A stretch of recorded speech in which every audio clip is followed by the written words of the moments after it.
Saskatchewan, you know SaskTel because we're everywhere. Because being everywhere keeps us connected to you. With SaskTel sponsorships, we get to be part of your community. We're here with you, and we're here for you. It's easy to get started. All you need to do is apply. SaskTel cares. Always has, always will. To apply for sponsorship, visit sastel.com/sponsorships.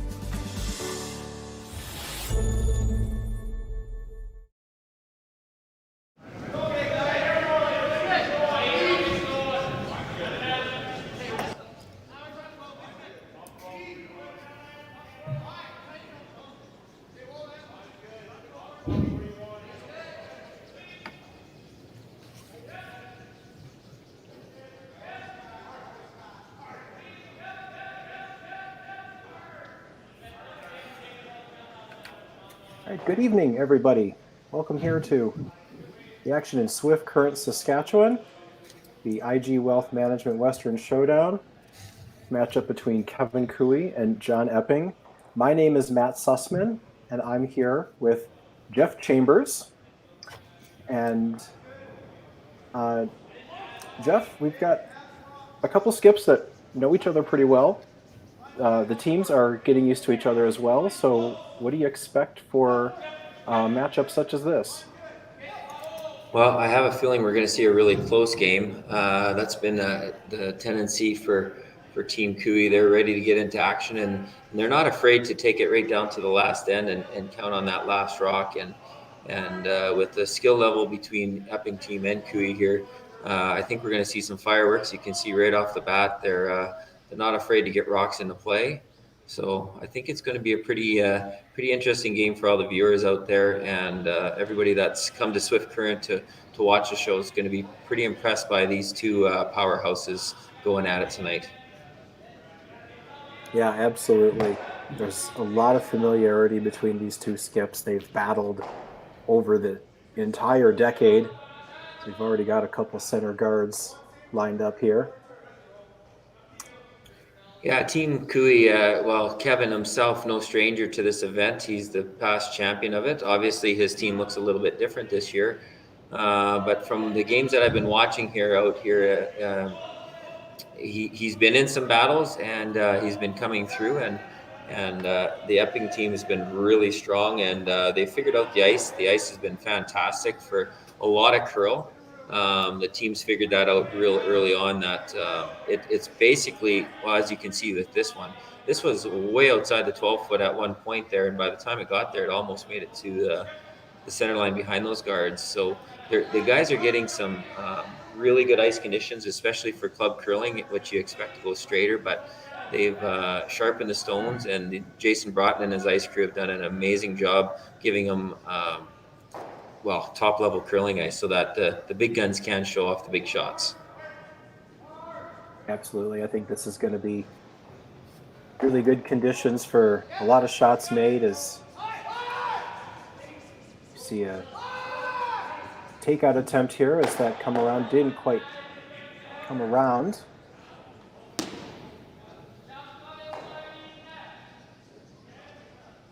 So Team Cooey throwing the Yellowstones. I believe they have the last rock, winning the draw to the button. So Team Cooey, this was a triple knockout format, and so you basically had to not lose 3 games. Both of these teams only lost 1 game, so they've both had a lot of success. And, with this being the quarterfinals, you got to win this one.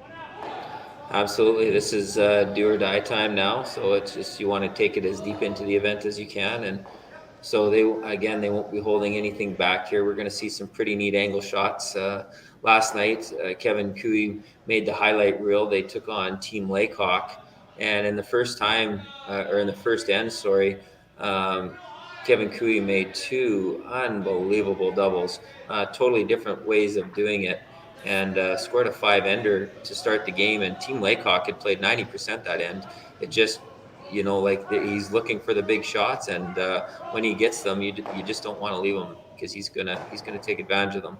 A beautiful hit and roll there now, and And so that'll change up things for John. So he's going to have a look at that. He might want to play that double up, tap up. It's pretty close. So imagine we're going to see some kind of run back here, which he's given the sign for. Yeah, that was a good hit and roll by Brad Thiessen. As you know, a lot of these teams, basically all of the teams, shuffled their lineup somewhat. So if you recognize the faces, but you're not entirely sure why they're with those teams, I think it's going to take some getting used to for all of us. But Team Cooey, that is Brad Thiessen at second, and Kark Martin at lead with Tyler Tardy at third. And then for Team Epping, Matthew Cam, who's been very familiar with him for over the years, is at third, and then Patrick Jansen and Scott Chadwick will be the front end for him. So a lot of names we've all seen, and they've all come together here, and we're gonna watch a good one. Absolutely, they're gonna go for shot now. John was hoping to stick around a little bit to have a couple corners, and they are corner guards, but just way to the far outside. So we'll see some shot exchanges between them, and if they leave an open draw, they're going to try to hide one in behind. But otherwise, we're looking at a blank end. But as you can see, a lot of curl on these rocks. These guys are positioning it really well, and here's just another beautiful hit and roll. Just about got all the way over to the side. So. Yeah, those, I guess, are technically corner guards. They very well might come into play. A touch and a piece, but sometimes that's all you need to cause a fuss out there. Is just hide a piece of those rocks.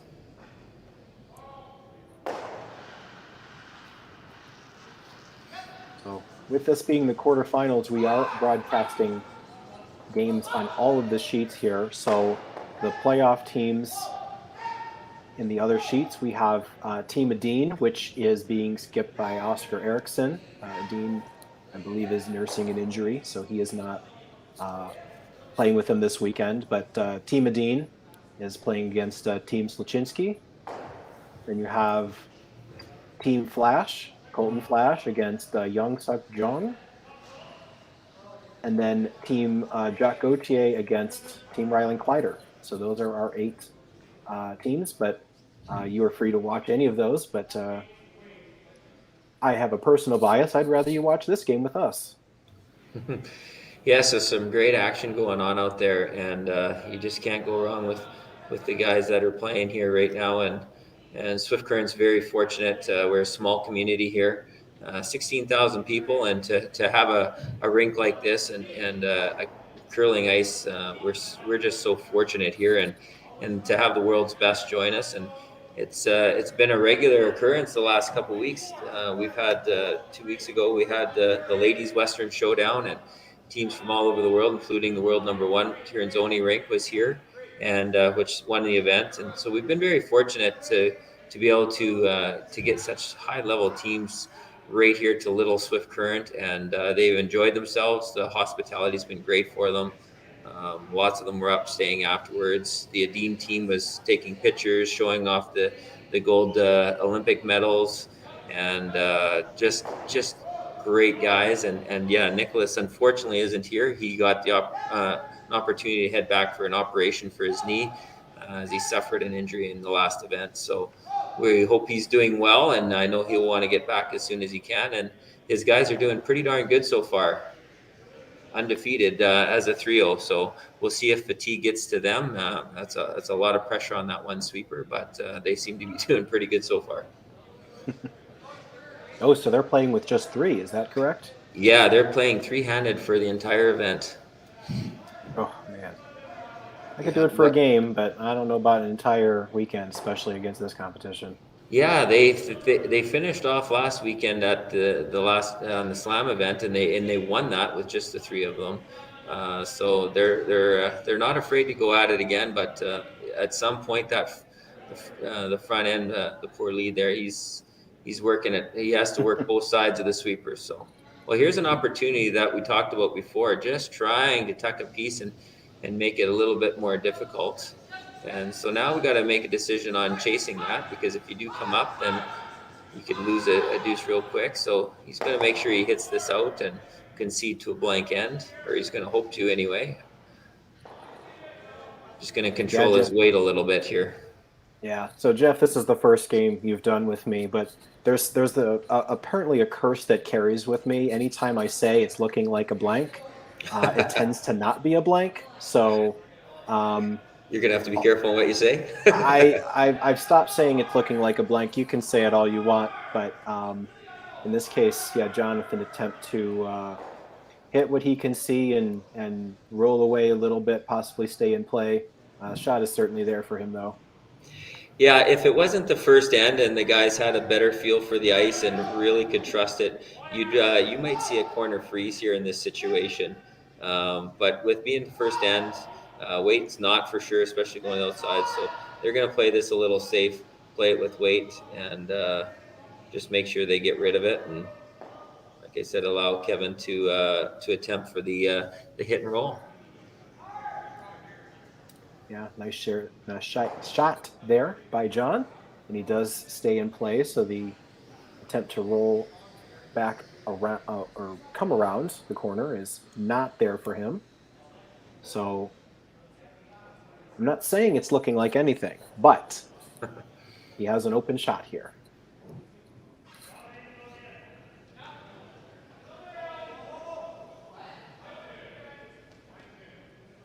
It's really nice to see the rink so full here too. Gives the locals an opportunity. You can see in the background they filled up the lower seats, and the best seating is upstairs in our lounge where they have a couple different risers up there as well. But yeah, it's a full crowd enjoying the show of a couple big teams here playing. So.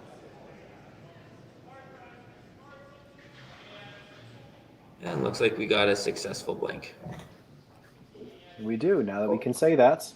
Oh, I guess there's two more rocks to come. Sorry, I was thinking that was Kevin's last one. So, John, well, that would have been a successful blank attempt, right? Yeah, absolutely. I thought the curse was over for you, but hey, there's still a shot here. So, John might try to see if he can hide this one and make it a little tricky on Kevin's last one.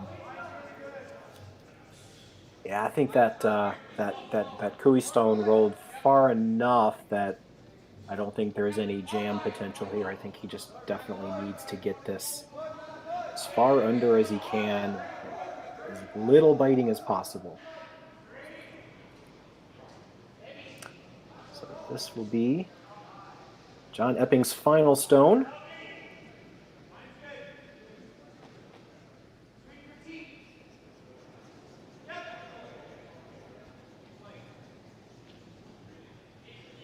Looking for the tee line.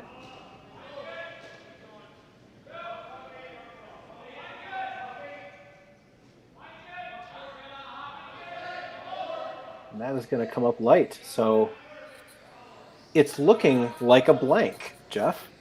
I'm pretty sure it's safe to say now, Matt. I'm okay saying that too. This will just be a nice throw through. So pick a spot you don't know or don't know that well. See what it does. Yeah, so he's not just going to chuck this. He still wants to have a look at it. They're going to have a look to see how it runs down this line just in case they need it for later. Mm-hmm. We're off and running into the second end. We absolutely are. Nothing. Cooey will hold on the hammer after the first here in Swift Current.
had some questions about if our houses are painted or are they logo. Our events are always painted houses, but in the future coming out, I'm pretty sure we're going to be going to all logo houses.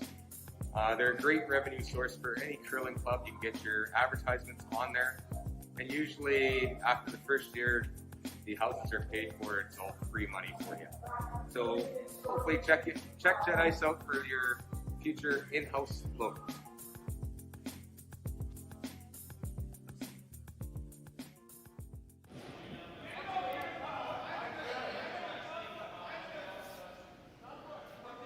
So the second end here between Team Cooley and Team Epping in Swift Current. I'm Matt Sussman along with Jeff Chambers. We had a blank in the first end, which gave us plenty of time for a lot of exposition for the game, but now we've got some usable rocks in play here. Yeah, we've definitely seen a trend. The players really like to go after the points or the steals.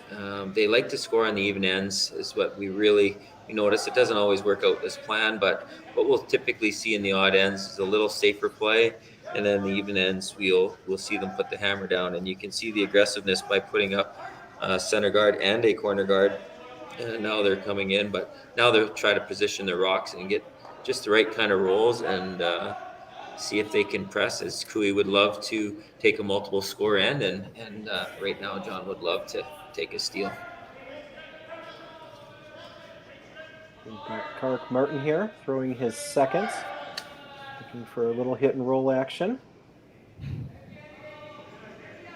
It's fantastic sweeping, holding that rock in there, and these one thing that we've really noticed, and the fans have noticed, is the amount of speed and pressure that so many of these teams are doing now with the in the sweeping world. It's a lot different than your club curling where everybody's out there and they just give a little sweep every once in a while. Like, these guys are working hard, and when they lean down, they're not afraid to. So even there, you see an example. He was cleaning the rock and he was still leaning on that thing. And now we're going to take the outside guy and just try to get some extra curl out of that.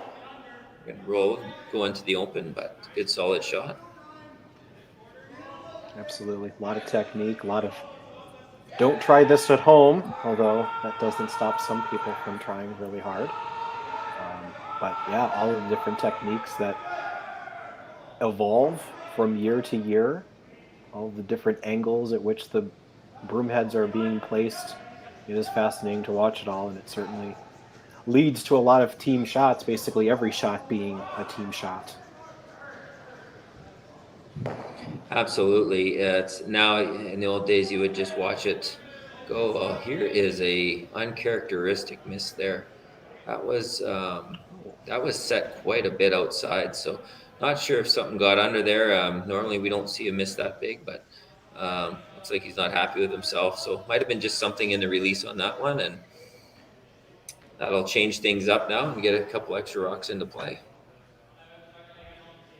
Absolutely. With the miss going wide, opportunity here for Patrick to split the house, use the center guard that they've placed. That's real key here that they don't want to get all the way to the tee line to allow a hit and roll over. So going to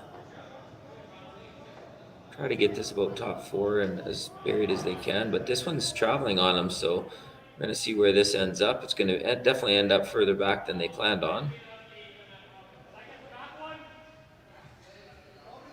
Trying to place the brakes there. That's undercover, but it is back four, back eight, so it is not an ideal position.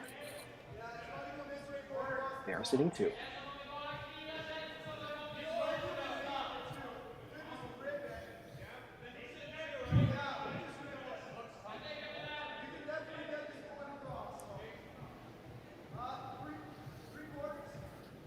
No chance here for Brad to atone for one miss by cleaning up. Looks like the call is being made for hitting shot stone and possibly rolling over a little bit, but it looks like it's going to roll the other way. And the second shot.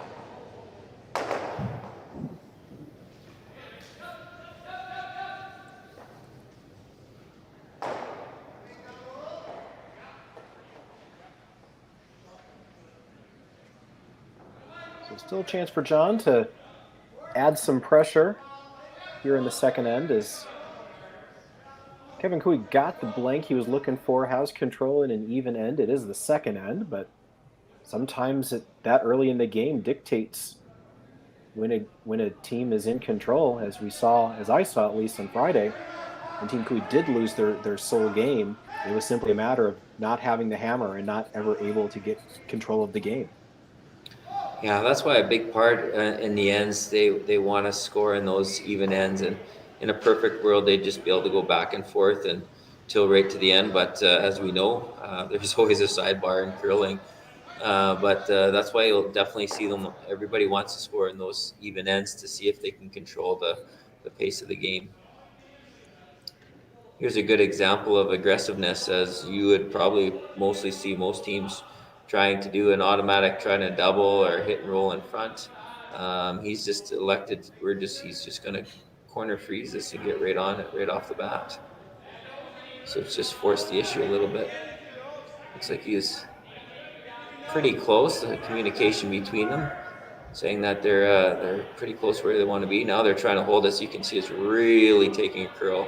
And this is a lot more curl than what you're going to see at normal club curling level.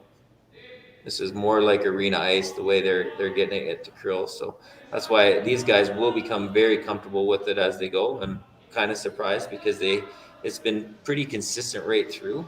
I'm not sure if they papered the rocks again, but there's definitely a lot of action out there. So once they get onto that, it's going to be pretty fun shots to watch.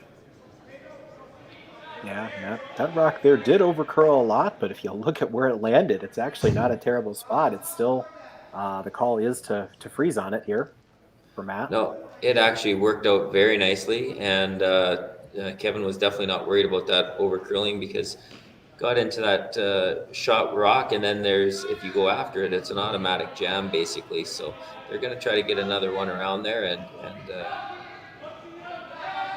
create a situation that will make Kevin think. Now the sweepers are backing right off this, which will mean it's heavy right off the bat.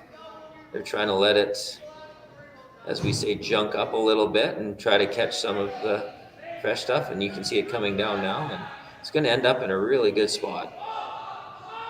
So big time patience there, and you can see that's just a little bit better than edge on edge. So to go after that, it has to be very precise. There is enough curl there that he can get to the nose with some bump back weight, which there's the call from Kevin there. Just going with the back line, maybe even a hack, but they should be able to get to nose still on that one. Absolutely. As we see a lot of rocks in play here, just like we expected, all across the sheet. 3 of the 4 games have been blank ends in the first, with the exception of the Gauthier-Kleider game. Team Gauthier forced to a single in the first. So this even-ended mentality with last rock it's catching on for sure. Absolutely. So the lefty youngster, Tyler Tardy, tasked with a soft weight tap on this partially buried redstone.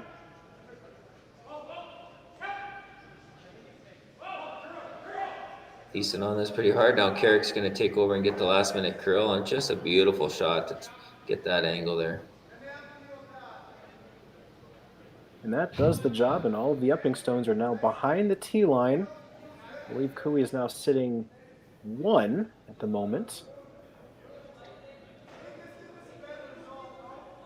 So that aggressiveness to change gears and not try to blank or any of that. Now Cooey is suddenly set up looking like they might be able to score their 2 here or more. Yeah, in this situation, it's you're looking at it and you definitely want to hit something. You want to hit those yellows. You don't want them stacking up in front of the tee line like that. So he was looking first at possibly was there some kind of freeze or looking at the angles. It is a pretty good jam on that center one when they're hitting it back, but it could roll over the top of that red one. So he had a good look at that first. Now they're getting a look from the front end, looking at the other end. What we're going to also see, and almost for sure in this game that it's going to be a little bit longer than most. They're not on a time clock out there, so what they do is they get to discuss quite a bit of things. And well, Kevin's pretty famous for liking to discuss with teams, and he's always close on the time clock. So when he's allowed not to be on the time clock, he'll definitely be taking advantage of that. So we're going to see a lot of discussion amongst the whole team where we're getting in the hack and throwing. So they had a good discussion here, but John's pretty sure he knows what he wants to do. I didn't see the original call, but now they're talking about changing their mind. So I think there was a little miscommunication there. Like I said, at first I know John was looking at that angle and seeing if he could spin that over the top.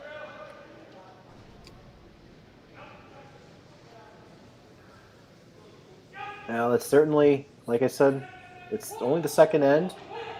However, there is a chance that if you don't deal with any of these stones, that Kevin's going to find a way to score, maybe more than 2. I think that might be what he's worried about here. Yeah, I think they're looking at that angle. They're going to take that shot rock and see if they can get. You could probably get pretty close to the nose, just off. If you get to the nose, it will jam on that back red one. So they're going to try to hit a little bit of angle and angle it through those 2 red rocks in the back of the house, and just sit open, which most likely Kevin will use that to try to do a hit and roll. But we'll see how he makes out first before we get too ahead of ourselves.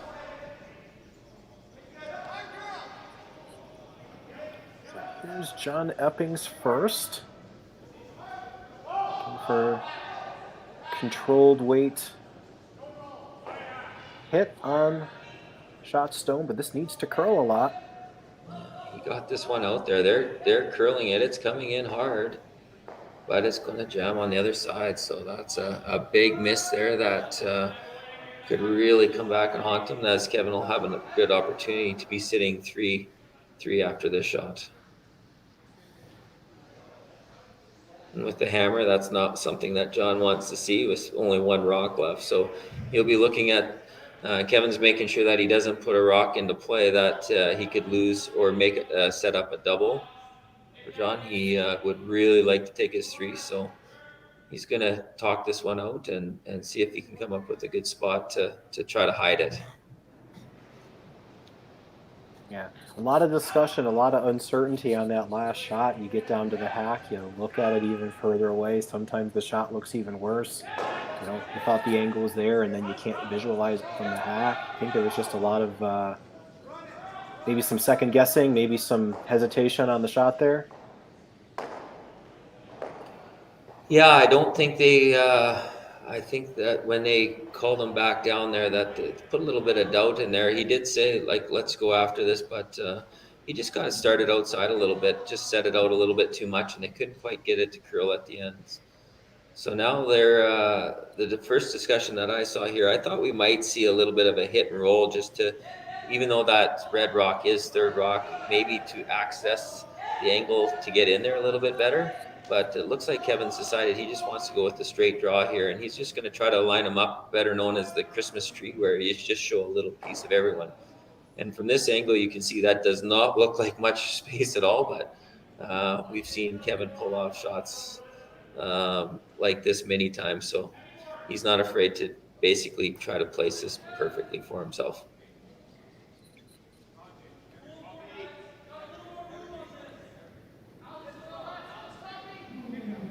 So here's Kevin's first. Looking to Christmas tree it up a little bit. It already is Christmas tree, but just looking for another present under the tree. This is pretty darn close, Matt. This is close. I want this to curl and then sit. Look at this shot. So it's bending in there. Yeah, I think it came up a little shorter than they were expecting. That it was coming in on a good angle, and I think that surprised the sweepers a little bit because they're giving the indication that the weight was good. But if they would have taken that another even 6 inches, the double would have been extremely tough. But now he's definitely showing enough, and and John will make the double here, and not so worried about losing 2 as losing 3. So let's see. And this might be his out to just give up 2 in this second end. Epping's last, looking for the double.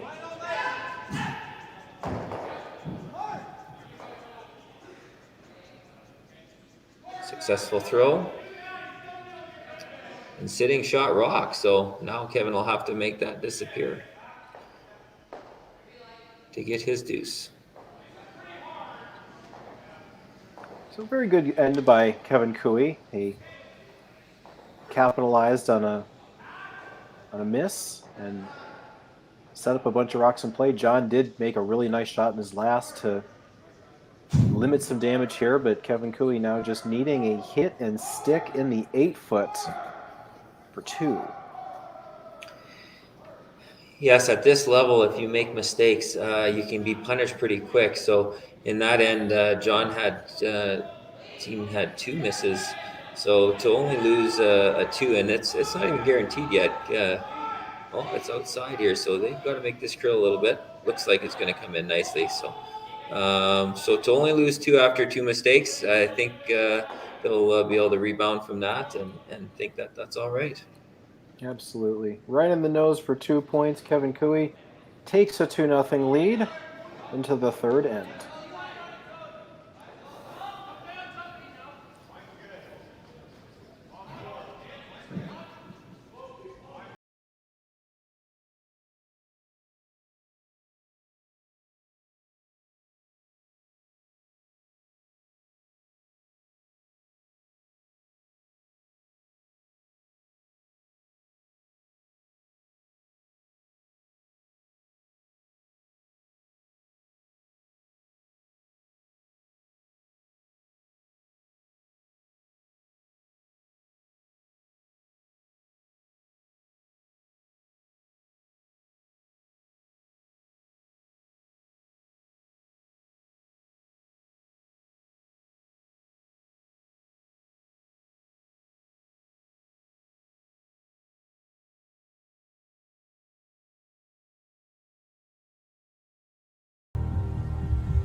Hey, wake up!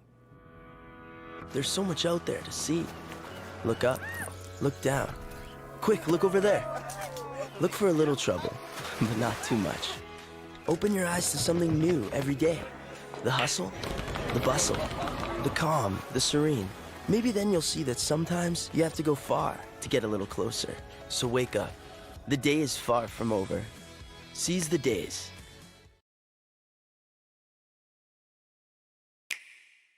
Sometimes curling just isn't as fun as it can be on the Nintendo Switch. With up to 4 players per console, you can enjoy curling with your friends and family anywhere, anytime. Let's play curling. Available now only on Nintendo Switch.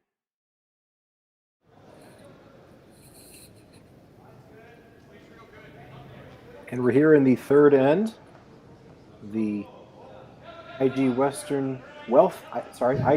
Management Western Showdown. The quarterfinal game between Team Epping and Team Cooey. I'm Matt Sussman, and Jeff Chambers is along with us. And Jeff, we just watched a few misses lead to a nice score of 2 here by Kevin Cooey. Yeah, just a couple of icing and maybe a release missed by the Epping team, and Cooey took advantage of that and had a wide open shot for his last one to get his 2. So now we're back in action, and Kevin went in like we'll normally see, trying to get top 4, and now they're going to typically place a tight guard onto that one. And John made no mistake. He's going to get up his corner, and he's making a statement that he's going to bounce back and go aggressive here in the third end. So we'll see what happens with these shots. And I mentioned earlier that both of these skips are very familiar with one another, even though many of their teammates have changed over the years.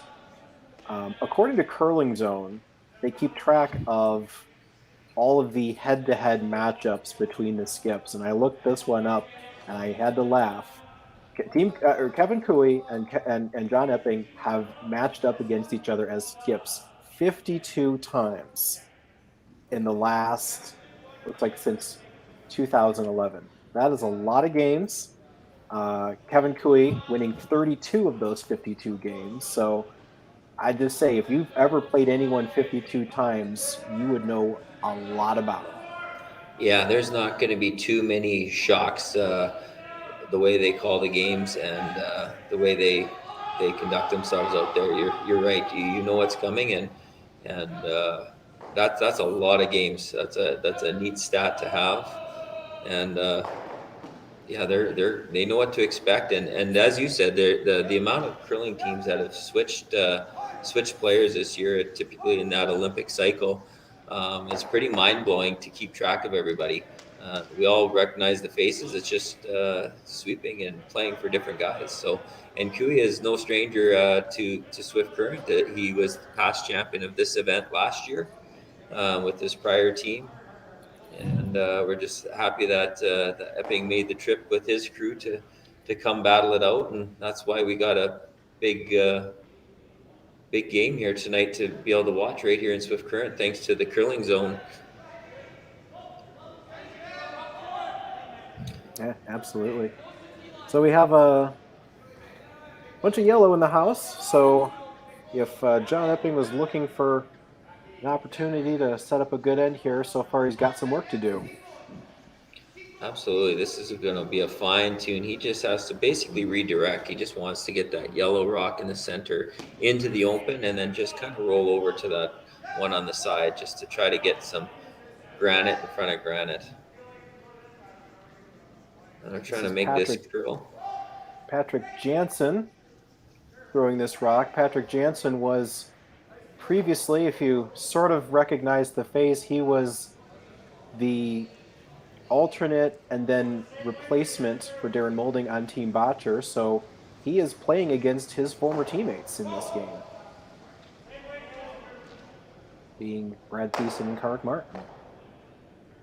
Yes, there was some big change-ups in Alberta for sure. Well, there was everywhere, but especially in Alberta, and those teams and players went through a lot of difficulties, and the fan bases were pretty tough on the guys with the change with Darren Moulding and the change up. So it's good to see everybody found their spot now, and everybody's just concentrating on curling. And so hopefully they all can have good seasons, and they've found the teams that they're going to blend well with.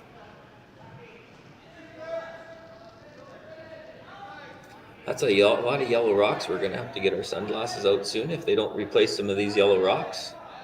A little bit of Corey Hart action wearing your sunglasses at night. Yeah. When you're the Red Rocks, you never want it to be that bright in the house. That's right.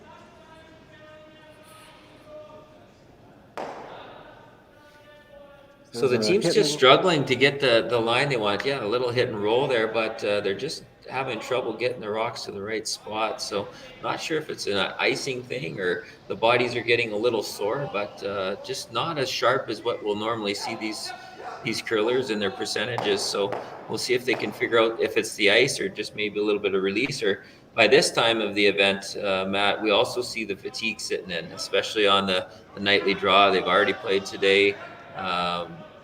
The bodies can take a beating. Yeah, especially with what they do. I mean, we all play in Bonspiels, but we all don't exert that much energy. Usually by the time you get to Sunday, you've got one game and you're already driving home. These guys are playing on a Sunday night, and it's the quarterfinals. So there's still a lot more ahead of them, even if they continue to win, and the competition's only going to get better after this. Yes, it's being an athlete is a very, very important thing. You just don't get out there and throw the rock and put the odd sweep in. These guys train hard, get their bodies into great physical shape, because it is pretty grueling. Anybody that has not done it, they should get out there and try it out. It's amazing how hard on the body it is, especially when you're putting so much effort in as these sweeps is. Here's a good example. These two guys are not messing around right now. They are putting some serious PSI into that curling ice and making those brooms move. So it's pretty fantastic what's happened in the past few years, and the importance of sweeping and the front ends to make the great shots, learning how to curl the rocks in, how to hold them straight, etc. So it's becoming a big science, along with having to be in pretty good shape. That's an example of a good shot right there. I don't think you can get much closer to the center than Matthew Cam doing what that one was. That's completely undercover. And Kevin now having to try to pick it out with Tyler Tardy here on third stones. Really good experience for Tyler. He's a very established skip at a player at such a young age, and to be able to play third and for Kevin, it's he's going to learn so much about more on the game, and it's just crazy bright future for that for Tyler for sure. Absolutely wonderful opportunity for him as he does make the shot, digs it out, flops out, and he's give his team a sitting three, all spread out. And again, this is an opportunity to give another shout out to our ice makers that are making such great ice. As you know, in regular club curling, you saw how buried that rock was. In regular club curling and curling club rinks, you're not able to get, like, he got to 3/4 of that stone. And that's just because of the great ice making that Jason Broughton and his crew does here in Swift Current, and has championship ice. It's just such a blessing here for the locals to be able to curl on stuff like this. And these guys, I know when they showed up and they had their first practice, they couldn't believe how much curl they could get with the rocks, because you're just not expecting that unless you're playing in the arena ice. Absolutely. Although I should say we have a good ice maker in our club too, but that's not the reason I couldn't make that shot. It was probably the sweepers, Matt. It was the sweepers, yeah. It was that you got it exactly here. They're just not like these athletes, you know? So, looking at a bunch of yellow here.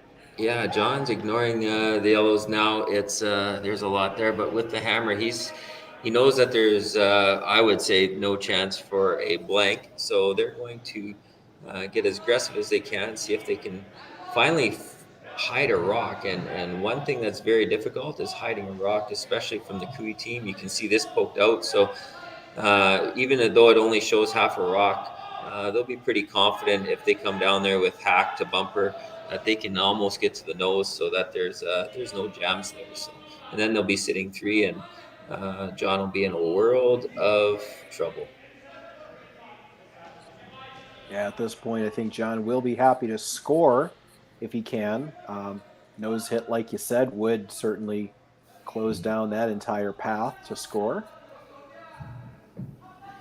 leaving some type of desperation shot or very precise shot to get his one.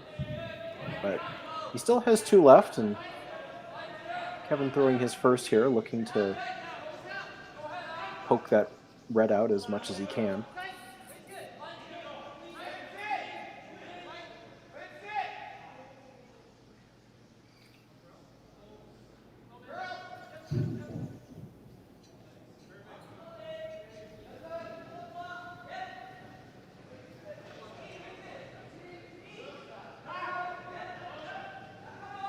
There's Kevin Cooey's first.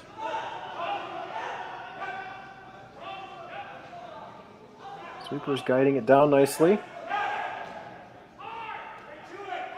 can see the frustration, Matt, in the background there, Matthew. He knows that they missed an opportunity there. It was probably a little bit of a missed throw, and like I said, you just can't get away with not perfectly hiding a rock against this team. They're going to find it, and now they're, like I said, in a little bit of trouble.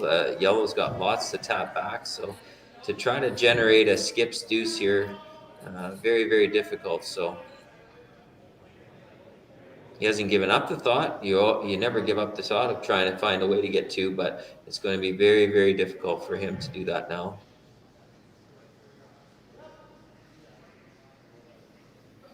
Now we'll see a little attempt at a hit and roll towards the center, just to make it a little more tough for Kevin and make him think about it and get rid of one of the rocks in the forefoot.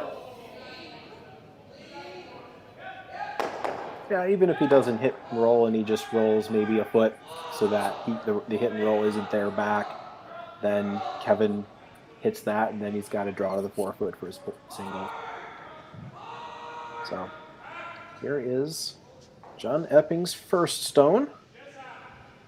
Looking to at least hit and stick. They're wanting this to curl, so they're on this hard, trying to get the extra curling action towards the middle. Scott Chadwick looking to push it over, and he does just nose it.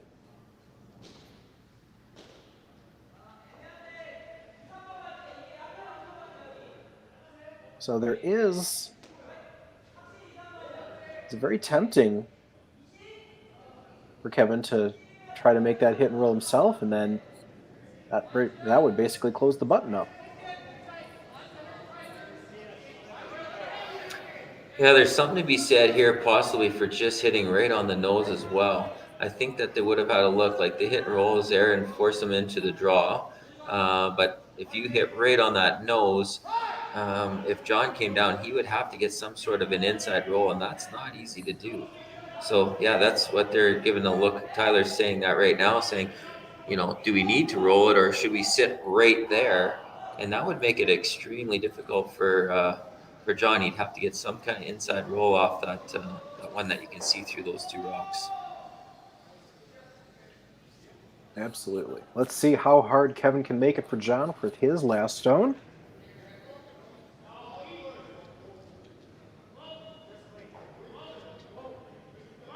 Tyler's eyeing this up big time, making the last minute call. If they're going between the 2 sweepers that they're really close to the call they want. So here we saw the nose, and like I said, that makes it very tough for John. He needs some sort of inside roll there, and it's almost edge on edge there. So he just threw down this line, so he'll choose to take the same side. And he just saw it, so he's pretty confident in it. But still, you have to get that inside roll to get shot here. Absolutely. There might be an opportunity on the right yellow, but since he is not familiar with that path and he just threw this, he knows what it does. He's seen it a lot.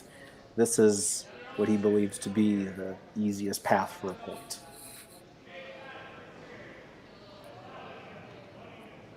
Final stone of the third end for a hit and inside roll.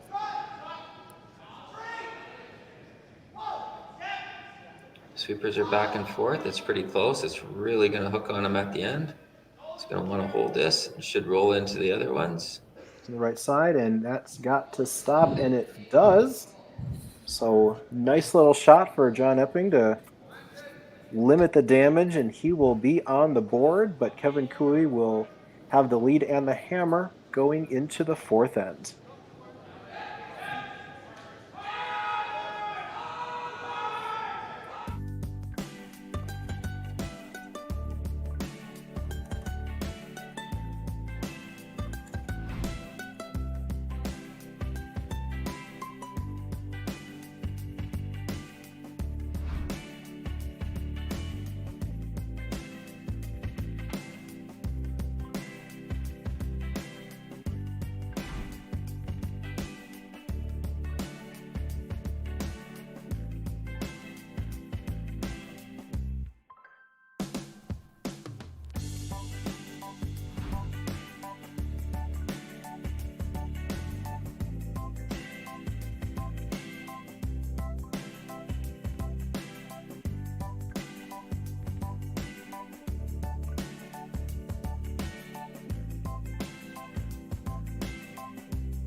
SaskTel Be Kind Online wants to stop cyberbullying.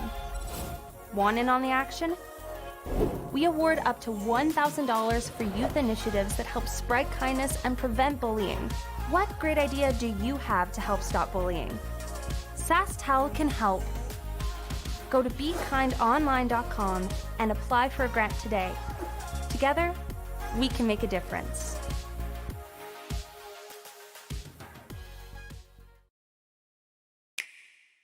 Sometimes curling just isn't as fun as it can be on the Nintendo Switch. With up to 4 players per console, you can enjoy curling with your friends and family anywhere, anytime. Let's play curling. Available now only on Nintendo Switch.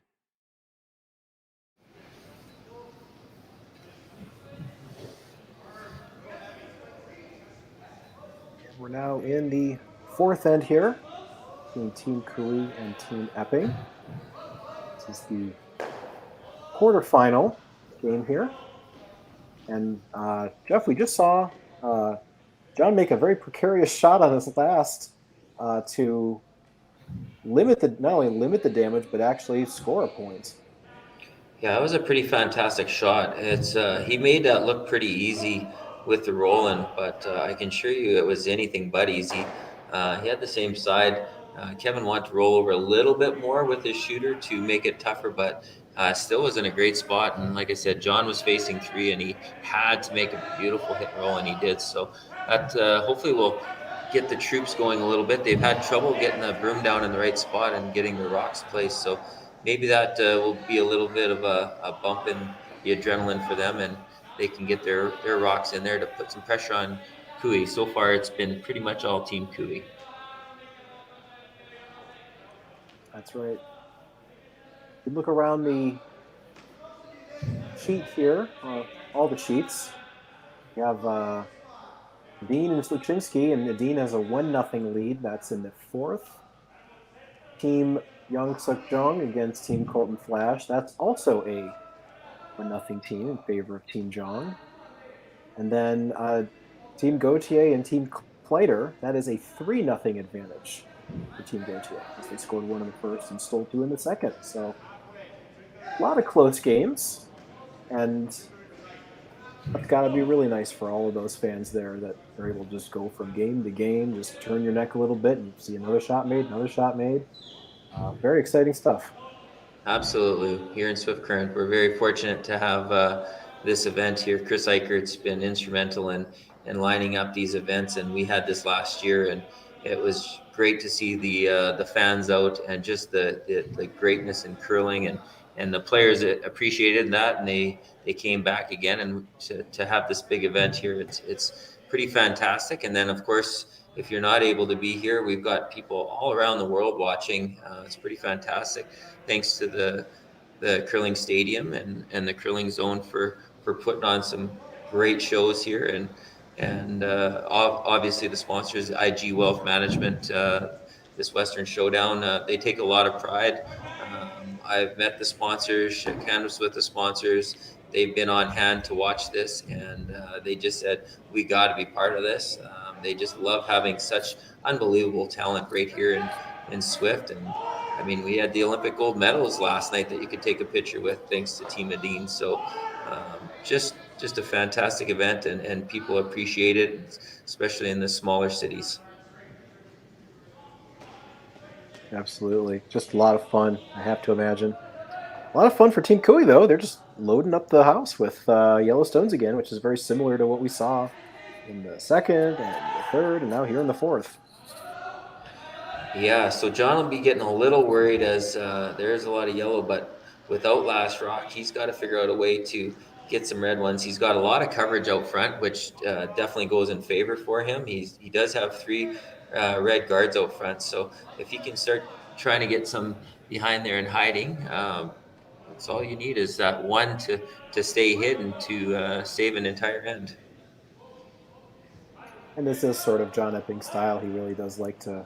He sort of does have the reputation of being a bit of a riverboat gambler, if you will, to live on the edge a little bit, try to force the issue. And this might be a little more uncomfortable than that you'd want, especially given the competition. But looks like the chance here to maybe hit and roll. Might be a little wide for his liking, but he's shot for now. Again, the guys at Team Epping just struggling getting the rocks in the right place. They're making shots, but what we would call half shots, basically hitting the rocks or getting the draws similar spots, but just not getting the 100% shot where you're getting the rolls and you're getting hidden behind the guards. So they're gonna have to figure something out here and tighten it up a little bit. Or they're going to run or find that they run out of time and space if Kevin keeps his dominating role going here. And this looks like a pretty obvious call, is hit the open stone, but are they worried that it's just going to roll back button and leave a freeze? Well, that's exactly right. You can't hit it and roll to the outside. Right now, Kevin would do that if he could. But the only place to put that is hit it on the nose or get an inside roll. And when you're going for the inside roll, it would be to the back button. And then with all that coverage, John would be able to draw in there and not only bury his shooter, but to have backing as well. So they're going to take that path away from him. They're just trying to get into top four. I imagine somewhat buried, but just mostly getting their rock in front of the tee line, because it's you get a rock frozen to one on the back four, and it's very difficult to get out. That's a really interesting situation there, as you know, the previous shot looked like it was half made, but it led to sort of a changing of the gears, if you will, for Kevin Cooley to roll another one in there that could potentially be used, but it is a yellow rock, and as it comes in, looking to get... Yeah, so just like I was saying there, just trying to draw, get it half buried, top four, take away that spot, but now their yellow one is there, and it just shows a lot of patience, because they weren't even trying to get shot rock out of that, as you saw, and they're leaving it there, but that's just showing patience by a veteran skip. Most people would go, oh my God, let's get a hit and roll and sit four. But he knew that wasn't the play, and just that's what the fans are going to be really loving, because everybody was expecting, oh yeah, that'll be a hit and roll for sure. But he's thinking ahead. It's a good chess game going on, and Kevin's in control right now. So yeah, now this forces John Epping. Looks like he's going to try to also tap this back a little bit, maybe not remove it, but create some type of pocket. Yeah, that's exactly right, Matt. So he's going to try to come in there, hit most of what he can see, but they were only calling for back eight weight. They just want to knock this to the back four, just so that they have something basically kind of as a wall. Looks like it's going to be pretty successful. Might have tapped that a little further than they wanted, which they did. They just wanted to go to back four to create a pocket, but still a good shot, and gets their rocks in front of that tee line. And we're just going to see some back and forth action, and should be a very interesting last couple of shots here, Matt, at this end. Absolutely. Level of play certainly has gone up the last couple ends, now with both teams getting very familiar. And this is really the first end where Team Epping looks like they might be in some type of control situation. Yes, they definitely got them thinking now. They got to figure out, they're planning ahead for Kevin's shots, really. They want to make sure, like, we got rocks in play, but he's got to make sure that he has a shot for his last one. And so they're going to try to reposition the rocks and get in a situation where he knows that he's going to have a shot for what he wants to be a big multiple end. But right now, a couple red rocks are really raising havoc for him, so they're going to have to figure out what to do with them. And again, we see the whole team on the communication here. Without them having all these events, there's no clock, so there's no time frame.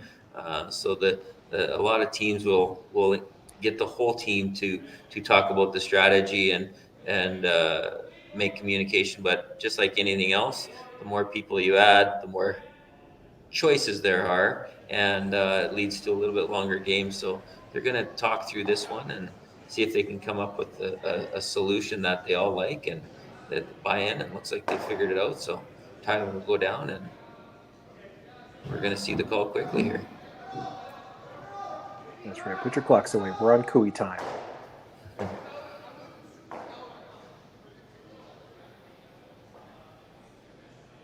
After all that discussion, if only we were there.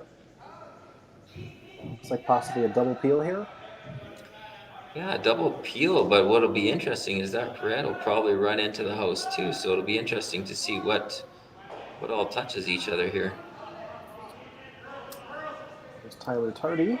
They don't like it at the beginning. It was a little outside, but it looks like he's successfully got it, and that's just going to spin through. And that's again what I was talking about earlier is Kevin's thinking ahead, going, I got to make sure that I have a shot in here. Yes, we're not looking good right now, but I got to make sure that there's an open front and now both sides, and that's quite a high guard. So now he can maneuver from his out turn and his in turn. So there'll be more choices when Kevin comes to throw.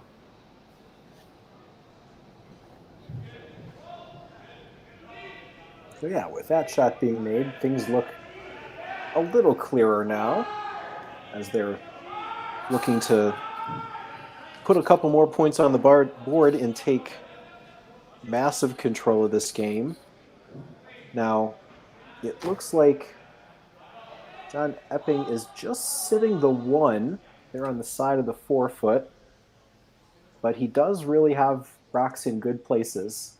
And now with that double peel being made, there is a double on the Epping stones. And now he's got to find a place to hide or prevent a double or even a triple. Yeah, so this is an interesting situation. What you'd normally see is people would run out and throw a guard up. But you'd have to be careful where you put the guard. And I'm not saying the guard isn't the play still. They might throw a tight one up there half and half just to avoid that double opportunity. But most likely he'll probably draw in to try to tap, or looks like he's going to draw to the top and see if he can create some jam opportunity there and take away that double opportunity that you had pointed out there, Matt. That's what I call the Mickey Mouse. No one else ever calls it that, but freezing on 2 stones. That will not catch on.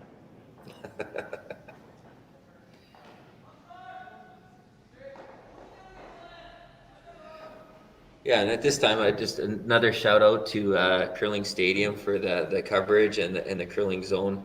It's just amazing that so many people from all over can see, even in the club rank. I'm glad that we took part of it, and I think the number 1 fan out there is Megan Edwards. So a big shout out to her. She's on all of them, and boy, she just loves watching all this curling. So hopefully she enjoys this show.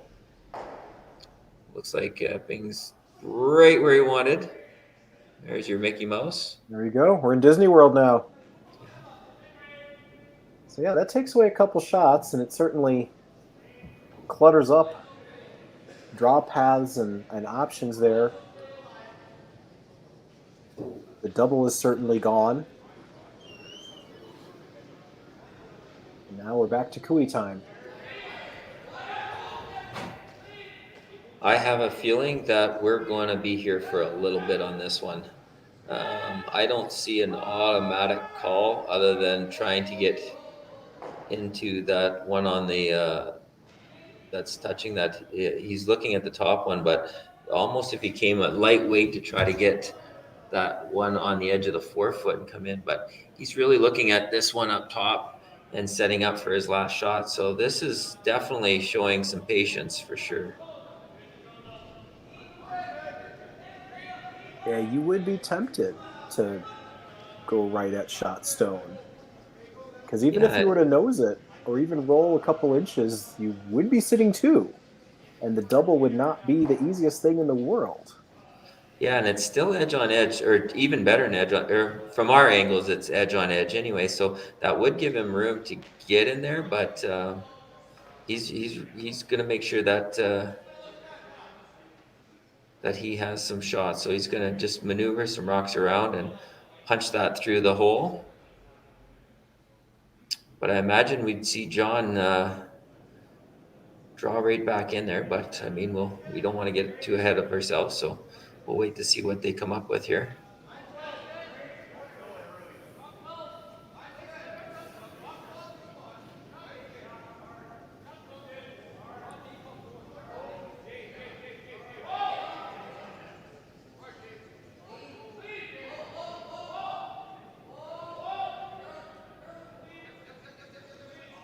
Score update while Kevin Cooey unveils his master plan. Team Gauthier is now up to a 4-0 lead on Ryland Kleider. The winner of this game, by the way, would play the winner of that game, and it would be a very interesting rematch if Kevin Cooey were to win this game, go on to win, and play Team Gauthier, because that was their single loss of this event. Yes, the Gauthier team, they've been very strong, playing really good. They're playing against a really strong team right now, the young Kleider team, which will have a lot of fans. They're just out of junior and Saskatchewan team, and very exciting to watch. Fantastic with upweight shots and things like that. So, but they're in pretty deep. That Gauthier team, they're playing really strong here.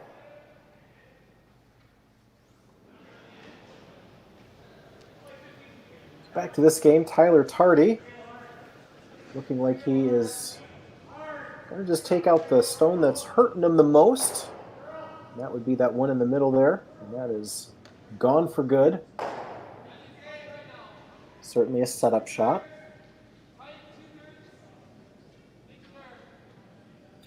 And now there's a big discussion. They know they have to bring another one in. They have to figure out, obviously, that the guard is still there. That's an option. Difficult to throw a guard into that specific spot. So by the looks of all indications so far, they're not interested in trying to cover that up. They're trying to figure out how do we get another one in without setting up a double. Because remember, if you give Kevin any sort of inclination that he can take a couple of yours out in one swipe, he's definitely going to go for it, and typically he makes it. Anyone who's watched 5 Minutes of the Briar knows that that's something that he's very good at and has done for several years. So. Yes, I was talking earlier, the game against Team Laycock was just a dynamite first end. Both teams played so well, and the Rocks were back and forth, and it looked like one of those just typical ends. And then Kevin made 2 unbelievable doubles in a row and scored 5 out of nowhere. So he just loves to set them up, and he loves the big shot at the end. So he'll be looking for that here, and John is going to try his best to make sure that he can move these rocks around and get some separation.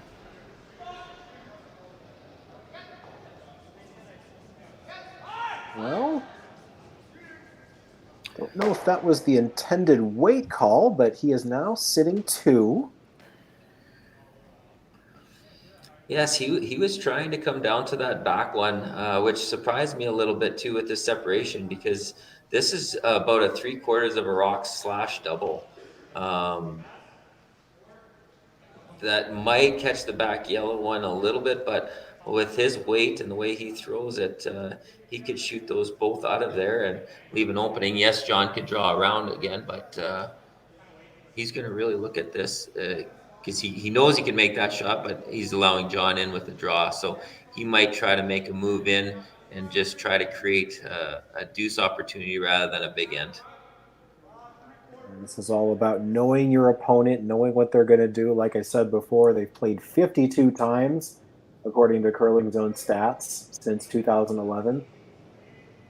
There's going to be no surprises. Yeah, and you can see they're explaining the 2 benefits of the shots that I was just mentioning. The first time they looked at, okay, let Kevin put down, let's just hit that one on the side of the 4 and roll under.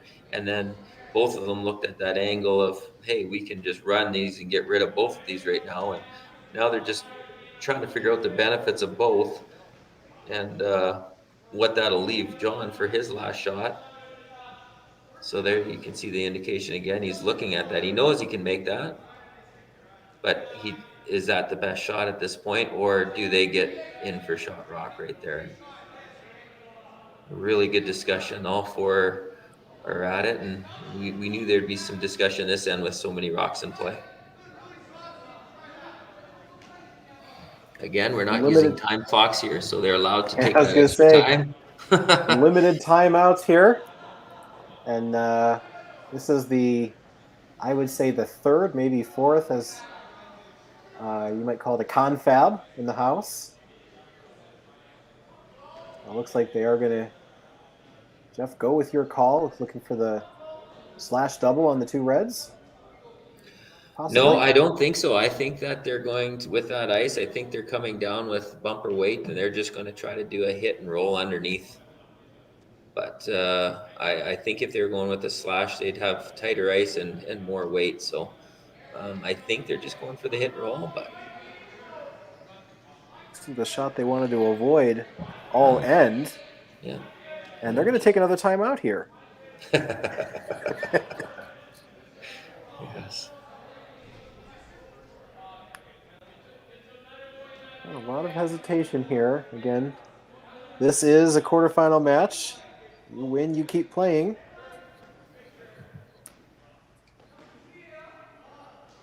And again, with Kevin Cooey having hammer and the lead, they don't need a bunch of points. They're looking for their 2. And even a 1 is not awful. But they just want to make sure they get this right. Yeah, and if you give Kevin the opportunity to think about it, he's going to think about it. Now they're going to go back to the shot that I first mentioned that I thought they would do, is just come down and hit this hard and get the slash double and count on his last rock. So little changing of the minds, and it would be awesome if we had the players' mic so we could find out exactly those thought processes. But here we go. Going to be a big shot. Kevin loves these. So after all of that discussion, Kevin Cooey throws his first. Looking for a double. Brad going hard. Perfect. He just makes it wonderful without disturbing anything on the ice there. And terrific shot. Now they're sitting 2, possibly 3. Now, this is a pretty straightforward shot for John. I know it doesn't look great for him by any means with yellow sitting 2 now, but he just threw this shot, so they know what the ice does. I'm kind of surprised. I thought they'd take a little bit more because he was a little heavy last time. He bumped the rock back, and he just needs an exact freeze here to avoid a double right back at him. So hopefully he's calculated enough for this and gets it all the way out to the broom, because otherwise this could overcurl on him. But looks like he definitely got it out there far enough. Now they're going to try their best to freeze this on there. They don't want any separation. They need to lock granite on granite here. Going hard at it. All right, even though that shot rock, I'll tell you right now that Kevin's going to be eyeballing that nose double, and that would be, could be upwards to 5 points if he makes it. Well, like you said before, he's had a 5-ender already here, and so he's got the taste for blood. Would you take that on? It might be, actually, he can see. I'm not sure if he can see a quarter of the rock, but they're also talking about the pick shot here, Matt, and they're trying to figure out if that back one is sit for 3. So if he could just come down and instead of having to make the tough double, it looks like they indicated that they think that the red is third shot. So if they did pick it out, it would only be for 2, which is still great. That's what you're kind of going for. Or they could try the big shot for a big multiple end, but there's not a lot of room to play with there, so we'll see what Kevin likes the look of. Most likely we're going to see the pick option here, but like I said, Kevin's not afraid of the big shots, so either one are difficult, but either one he'd take on. Looks like it's going to go with the pick. And then there will be a measurement, I'm pretty sure of that. From our angle, I almost would have said yellow was the third shot. So I think we're going to see the pick opportunity, and then we might see the measuring stick come out. Whether it's 2 or 3, that'd be mission accomplished for Kevin Cooey, as this was a very back and forth end. And this pick being, considering who's throwing it, there's a lot of that rock peeking out from what we can see. So Kevin Cooey's last. Looking to hit what he can see of the red. This is a lightweight pick, Matt. Normally we see some smoke coming down, but he felt he needed to control the weight so he could control the sweep a little bit. And I think he's... Gotta touch it. Oh, no. He doesn't. He touches it, but not enough. So keep that measuring stick right where it's at. And that's going to be a steal of 1 for John Epping. After all that, so we're halfway through, and Kevin Cooey is now going to keep the hammer and now be tied 2-2.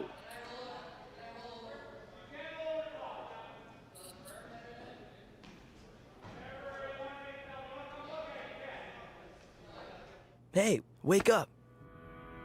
There's so much out there to see. Look up, look down. Quick, look over there.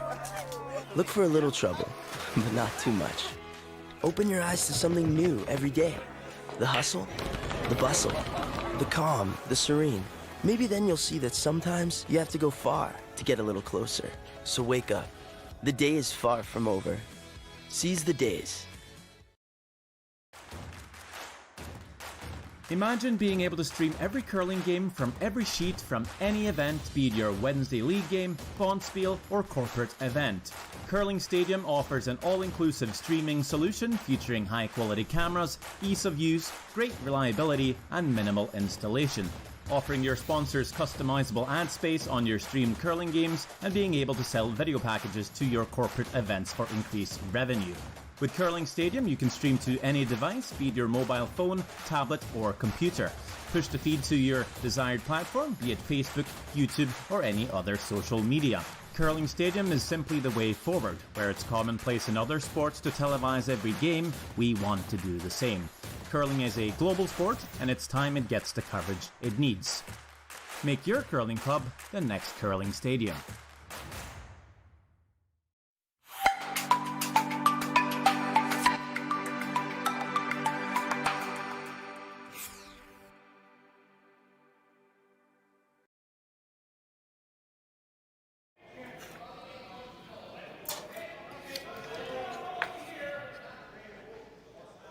Halfway done here, the IG Wealth Management Western Showdown quarterfinal matchup between Team Cooey and Team Epping.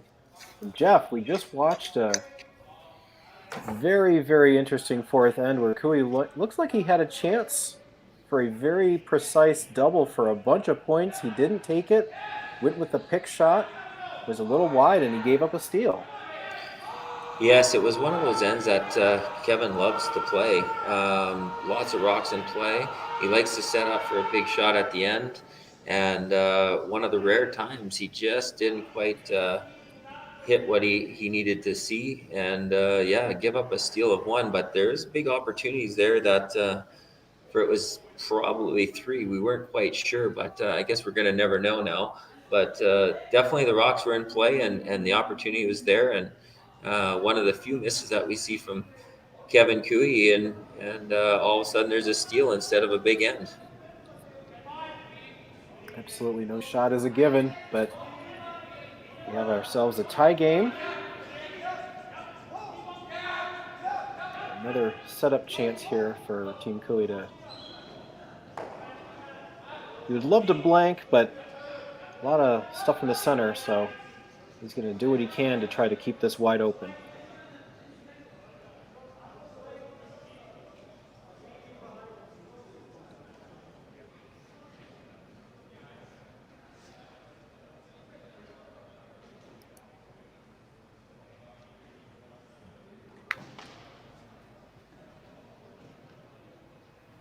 So Kevin deciding to make it a little more open too. You'll see that normally you'd see the corner guard go up instead, but he decided to bring that right in. And John's going to ignore that. He's not going to want to chase out there, and so he's going to try to still clog up the middle and see if, again, just like last time, there's a lot of yellows around, and John was very patient, and he only had to hide one rock, and he managed to keep that there. So we might see a lot of the same strategy here from John, where he shows a lot of patience and gets a lot of rocks into play and just trying to hide one.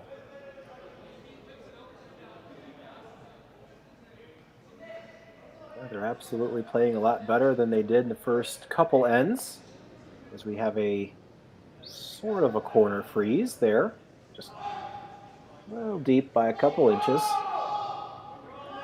Yeah, the guys have definitely bounced back in their percentages. The first couple ends, they really struggled to get their rocks in the right spot, but you can see the whole team is comfortable throwing the difficult shots now and the precise shots, and so that leads for what's probably going to be a very exciting last four ends of this quarterfinal matchup tonight. Brad Thiessen being asked to hit as much of the red as possible. Might take out their own yellow. I think they'd mind. That's shot well done. Did that other one stick around? It's hard to see from our camera angle, but it's going to be very... Oh, just rolled out on him. Looked like it was going to hang on for a biter there for a moment. Yeah, almost a wonderful result, but all the same, the house is wide open. Team Cooey tried to hang on for dear life, but it still gets to stay in the game.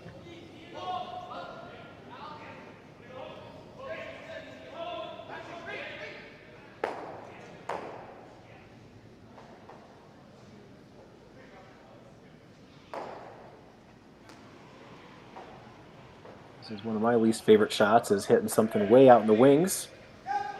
Yeah, you never take anything for granted when you go out that far in what we call the wings, and you're never sure what it's going to do. It just like this one, it can just take off all of a sudden or stay straight. Oh. But boy, they managed to. That's a plan B in action right there. Over curls the original shot, double tick, and then roll over, and now sitting two, and all of a sudden now Kevin's going to go into cleanup mode. And even though there's 3 red rocks now, I would not be surprised with the way this set up now that we're not going to see a blank end after all this. An absolutely wonderful result. If that was not the call, you can always tell people it was. All the same. It's a lot of times when the teams look at each other and they give the old sorry face. But definitely, I know in club curling, we had that happen to us the other night. We were playing our Super League, and I had the end set up pretty nice. I was calling I was in the skips roll, and the other skip come down and completely missed the shot and tick, wick, and next thing you know, just absolutely buried. And she just looked over and said, sorry. And I said, oh my God, it's fine. If we didn't play for plan Bs, we wouldn't play curling. So it's like, if we only got plan As to work, well, then we'd be curling with these guys, and they don't always make their shots. So that's just part of the game. Just got to bounce back and go at it. And it is part of the game, but the thing is, Jeff, it's a part of my game too, and it's like the part of the game that I have. If they get you that rely on it, it feels like you got everything else. You got that. You got the brawn. You got the intellect. You got the looks. And then me, I want something. All I have is that, and they get those two. But all the same, it does happen, and that's. Absolutely. Everyone agrees it's just something you deal with and you live with it. And so absolutely. Well, these guys, again, like they might miss the odd shot, but as you see, just like this, just so fine-tuned shooting, and they're just so good at what they do. And thanks to CBC, who's also carrying curling now on CBC Sports app. But CBC just did a special lately with the Olympic swimmers, and seeing how they would do in curling for the first time. And so you're taking Olympic athletes putting them on curling ice for the first time, and it was, let's just say, it was very entertaining to watch how difficult a game this really is, and the fans realize that the people that are here, a lot of them have curled in the past, and they realize how much it takes to get such a precise shot from this 45-pound piece of granite that you throw down, and you're trying to stop it in a dime-sized area. It's pretty amazing what these guys do, and they do it week in and week out, and it's just great to watch. Yeah, it really is here. So if you look at this game here, Team Epping is controlling the house as they've got rocks separated pretty nicely. Shot stone is mostly open.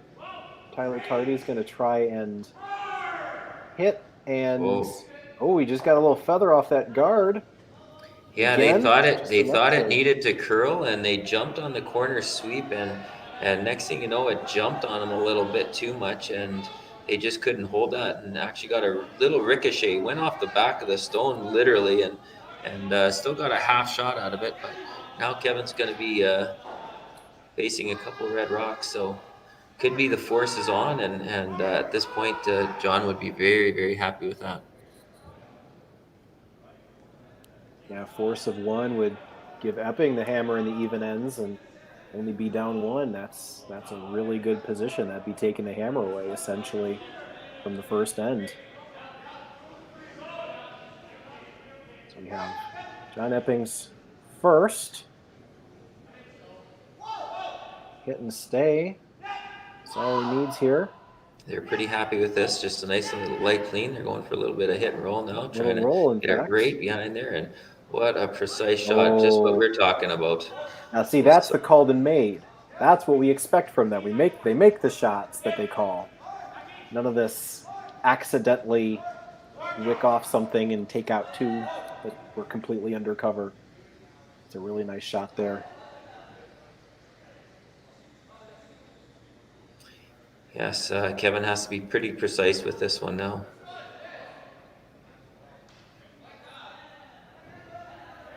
That was a fantastic roll. That was 100%, and if there's bonus marks allowed, that would get the bonus. They don't give bonus points out a lot in percentages. It's always just 4 out of 4. Well, shots like that, I'm putting in that there's a bonus. Yeah. We're going to give him 1 today, Matt. I think we should, and I want you grading my games as well.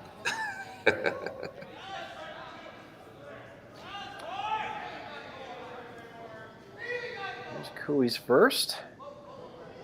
Just trying to dig it out there. That wonderful shot by John Epping. Sweepers aren't touching it so far, so it's got the weight. They're just figuring out the line. Now they're going to get on it to...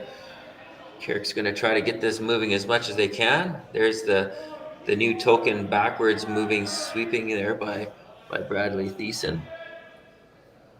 Just a new technique some of the teams are using to try to get the extra curl. Now that is a don't try this at home move if I've ever seen one.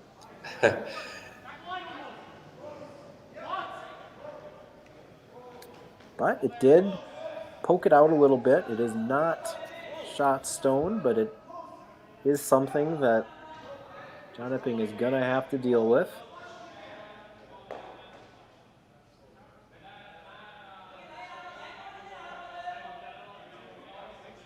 If he can sit this right on the nose, he's going to be in pretty good shape covering up that button. Absolutely. He's on this early. He's trying to hold this straight. Yeah, this is curling. It's going hard. He's got to get by the guard. Oh, he just tickles it. Is he going to get anything of it? No. So that is a miss. And after controlling this entire end, looking like a force, Kevin Cooley looking to figure out how to score a second. The guard did move over an inch or two, making the hit and stay a little harder. Yeah, this is more of a question of the weight that he wants. He knew the shot. He can see probably half a rock from his angle in the house, but it is a pretty long guard. It's a halfway, or better known as a placement of 2 for the guard. So there's lots of room to get around. So he's just going to go with the comfortable weight here. I assume with that ice, it's looking like hack. You could even throw back house, really, just to move it back if it's on the tee line. Yeah, so they would have a good conversation on the weight just to make sure that they can control with the sweepers a little more. The less weight you throw, the more the sweepers can be impactful for making it curler. So he's going to come down with a comfortable weight here and see if he can bounce back with his deuce.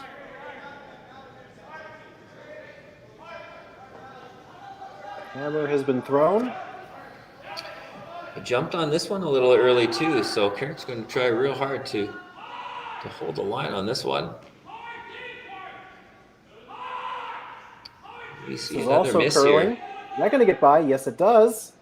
It's got to get by the other one, and he did it. Great sweeping. The red face showed how much effort he put into that one. And Kevin Cooey bounces back with a deuce on that and moves up by 2, going into the 6th end.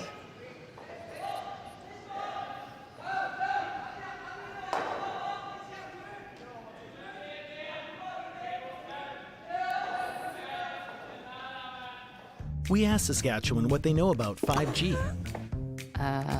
More speed, more innovation. It's gonna make our lives a whole heck of a lot easier. This is what 5G looks like. Better, faster. Sounds like one more G. Sounds pretty good. I don't know what it means. All you really need to know is the future of 5G is here and will continue improving through investments in network technology.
Here now in the 6th end, the IG Wealth Management Western Showdown in Swift Current, Saskatchewan, quarterfinal round.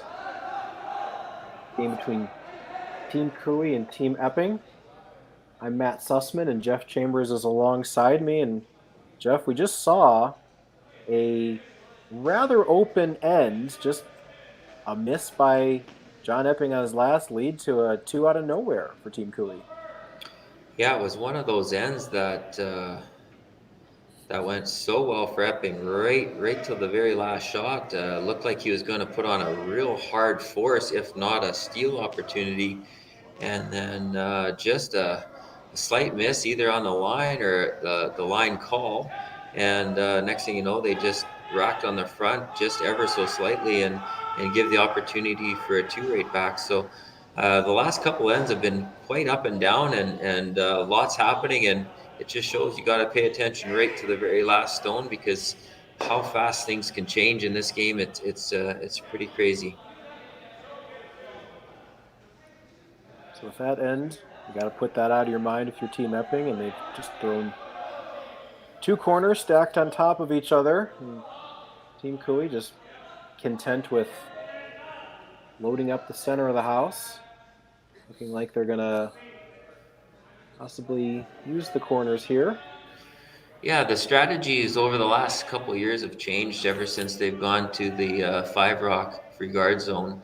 And because normally you would see an automatic guard, most teams would put it out front. But then they know, like Kevin knows that John wants to use those 2 corners bad. So if they can get half around them now, you're almost taking those 2 guards away from them for a little while. So it's definitely a strategy a lot of teams are going to. A little different than what you think. And this one, unfortunately, just Bradley got this one outside a little bit. So didn't quite get to where they want to. So that'll give the opportunity for John probably to use that stone now. And he has choices here. So he's looking at making the double right now and then sit behind the yellow one. You could also come down and do a draw tap and set up behind those 2 corners. So a couple options here. He's going to freeze actually on the middle. So didn't go with his first 2 choices, going with a third one. That might have been a suggestion from the front end that they wanted to see this. So they're just going to throw a freeze to the middle and get the red rocks into play.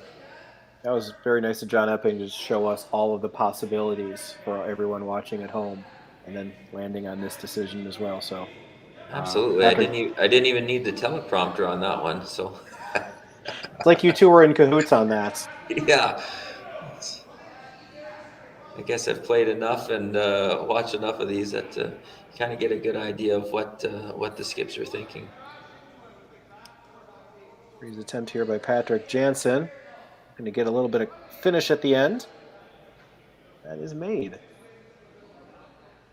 Great shot. It didn't take Kevin too long to decide to get up there. That's fastest I've seen him move in a long time. He's zipped up there. So we're going to look for a freeze and start cleaning out some stuff out front. As fast as one of his own stones.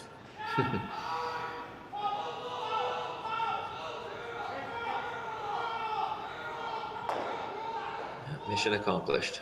Yep, peel is made. More rock out of play. John looking for another spot to hide a red stone somewhere. With those kind of angles, we might see him freeze right another one right on top of it, or just do I was going to say probably a play onto that corner. Couple of options there. It's edge on edge, so. And there's the first option I had mentioned that he might want to do, just freeze in top there. So he's going to have a look at his options, have a little talk with the front end, see what they think. Looks like they're going to utilize that corner that they have.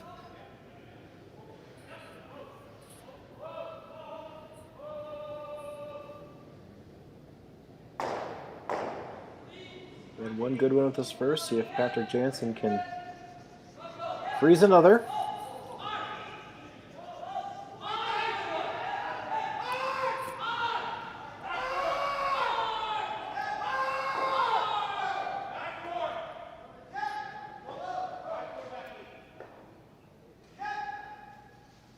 Not getting a curl on this one. Curl gets a little bit of a bounce more than they wanted.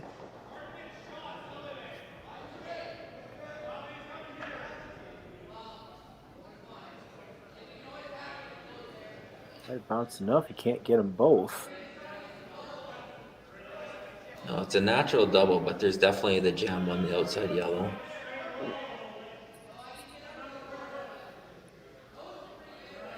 If it doesn't jam too much, he might rip this anyways, even though he might lose that that yellow one. He might not care if he can get both red ones. Just depends how it comes off that one on the edge of the forefoot.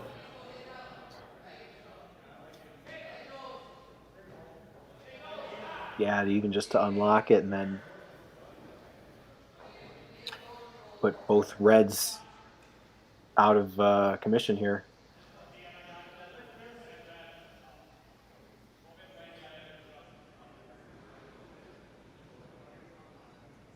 Again, the goal here, Team Cooey, you want to get rid of as many reds as you can and force them to one here. Yeah, he's not worried about losing the one on the edge of the 4 foot here. He's planning on that. Looks like it's. Oh, this was thrown quite a bit outside. This is a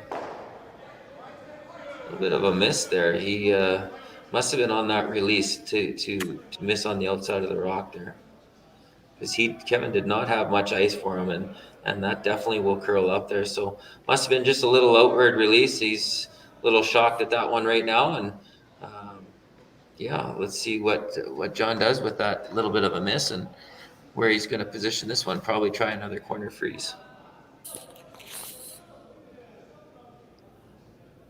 Yeah, that's looking like what the call is here.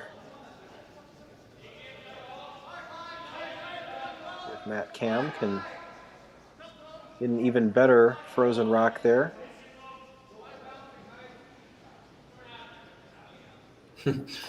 It's quite funny if you're watching close enough. John's broom snuck from the center line over and over and over. I think he kept thinking, boy, we need more ice. And Matt was already into the slide and the broom kept moving. I'm like, wow, that would take some concentration right there.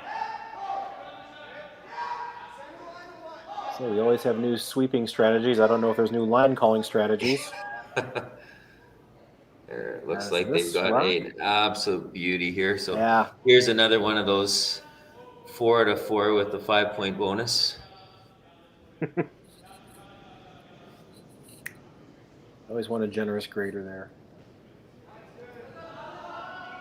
Well, I might have been a little hard on the Epping team in the first couple ends with their percentages, as I mentioned. So you know what? Now that they're putting them in some great spots, we got to make sure that I kind of make up for it a little bit.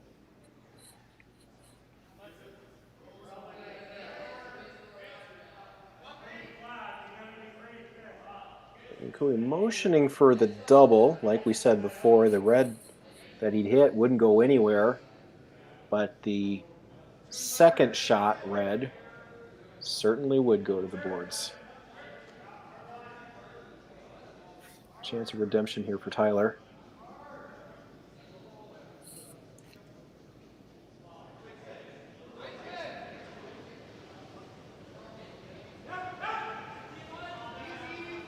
Right out of hand again. This definitely has some steam on it. We're going to see some move. Made a nice double instead. 2. That's a really, really good bounce back shot there. And where that rolls. That is undercover. That is covering the button, and they are now sitting 2.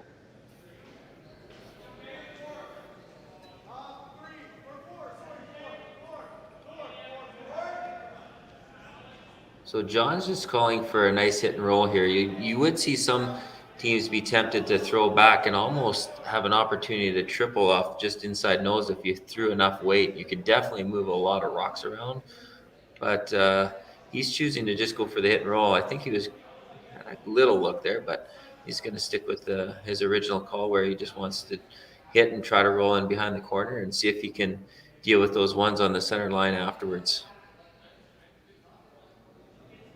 And like you've mentioned before, it's all about thinking ahead. It's not all about trying to make that one shot that looks really nice. You want to set yourself up and score that multiple.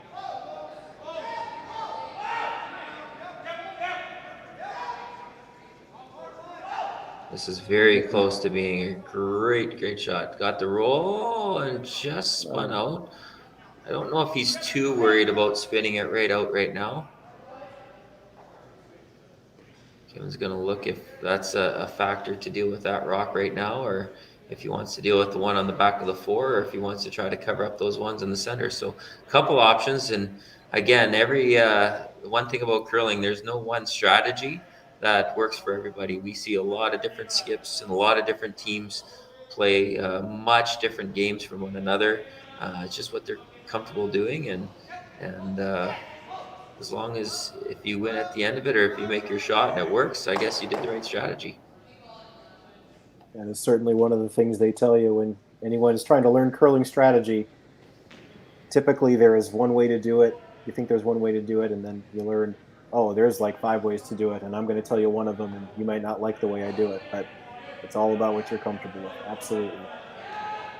You bet. We'll see a lot of times on the chat, people put comments in about what they should have done or whatever, and you're right. That could have been a great call. It's just, but it all depends on that team and what they're comfortable in playing it. They want to play it open, if they want to play it safe, if they want to gamble. You mentioned it earlier. John Epping, he loves to see Roxon play. He's a gambler, and that can work out for you. You get the right rock hidden. Kevin Cooey just going for the open hit, keeping it simple. And now he is still sitting 2 with chance here for John to make the double and sit 2 himself, but it's going to be very difficult to avoid a prevented double somewhere wherever his rock lands. Yes, that's a good point. He could come down right now and make that double with his in-turn and roll over, but a good chance that he would leave a double right back. So he's trying to hit one of the yellows out and then just get a roll behind those corners to avoid any kind of double. And he's going for a big end still. Rock needing to curl a lot. It's going to hit on the wrong way. Get 1 out and then roll as far as it can, and that is not what he was looking for. No, that caught him again, Matt. That was a sweeping error on that one between Matt and John. They just Matt was trying to get it to curl up more, and you can see the frustration on his face there.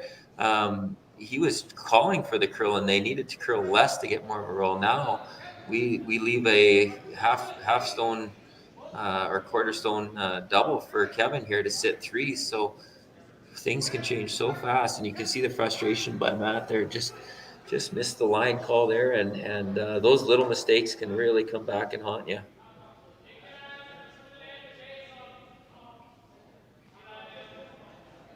It was going okay for Team Epping. They weren't quite in position with the rocks they wanted, but now Kevin's going to try to clear all the red in the house here with 1 stone.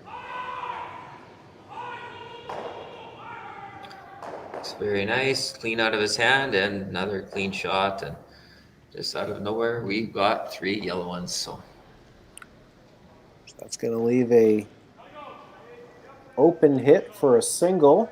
Force is on.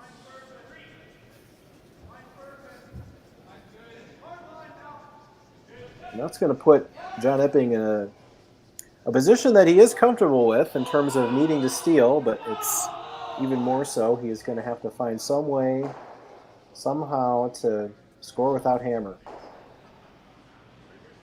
So he throws his last shot here in the 6th.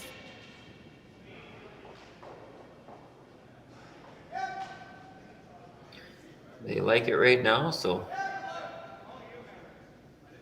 good solid throw to bounce back and get their single, and down by 1 with 2 ends to go.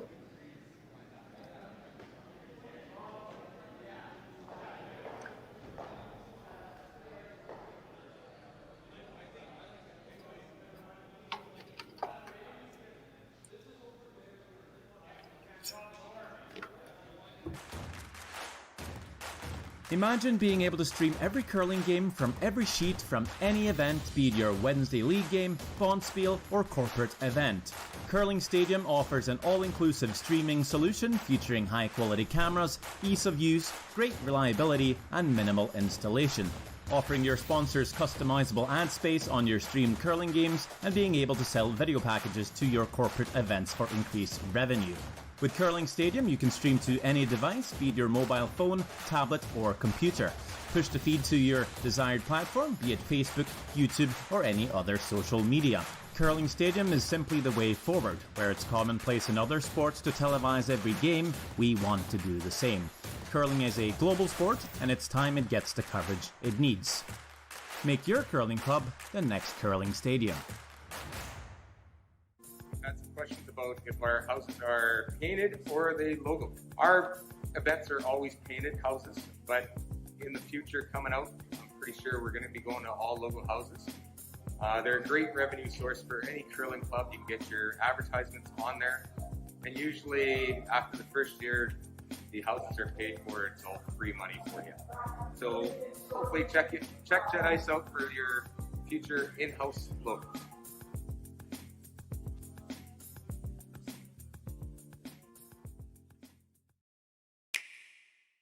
The roaring game. We all love it, but sometimes curling just isn't as fun as it can be on the Nintendo Switch. Don't get stuck in your curling club this year. Learn the game inside and out. Play for your favorite country and take the curling world by storm. With up to 4 players per console, you can enjoy curling with your friends and family anywhere, anytime. Let's play curling. Available now only on Nintendo Switch.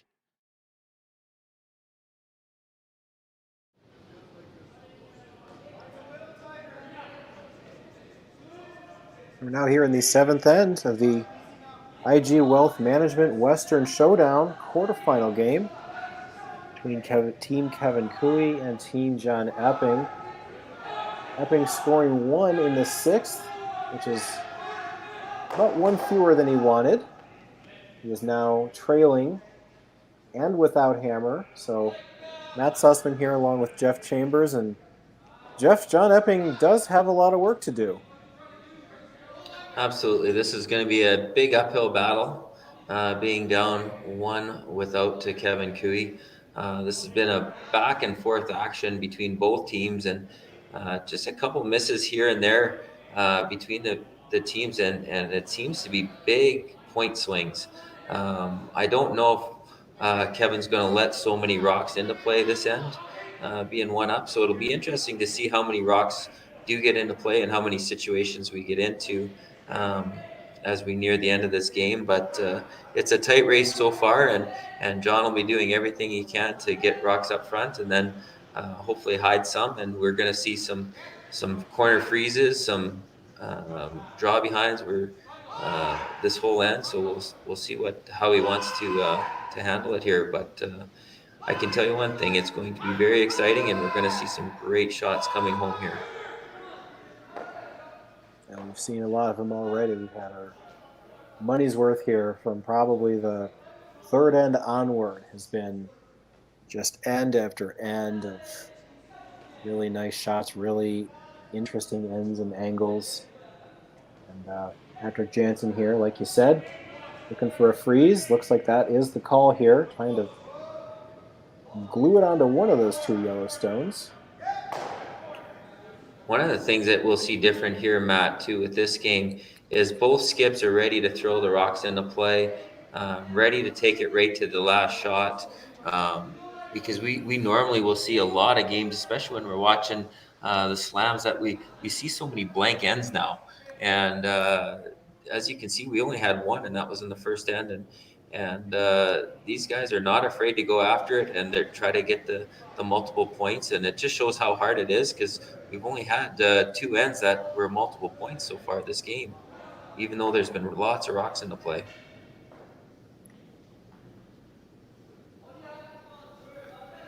Yeah, we have a made peel there, just barely, but just enough. Yeah, a little smile went back there, just enough to catch it and knock it out. The fans have been enjoying a great show. They appreciate that there's lots of rocks in play. It can get kind of boring if there's only a few rocks in play, and it's just basically take out, and then blank end. The people love to see the angles. They love to see the situations. There's so many people at home trying to figure out, oh, this is what I would do, and I think this is what they should do. And that's the kind of conversation that gets the excitement around curling and keeps it interesting, and it's a talking point. You can definitely talk strategy when it comes to curling.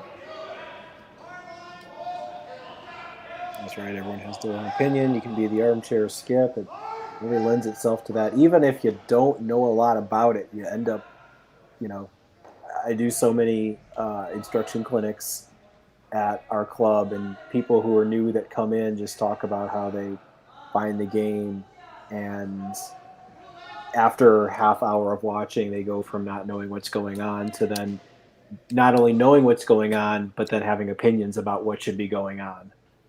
Absolutely, and there's a nice panorama view there from the camera showing that the not only is the downstairs full, and it's hard to see downstairs, but the upstairs was completely full, all the seating, and what you don't see there is in behind they have large screen TVs.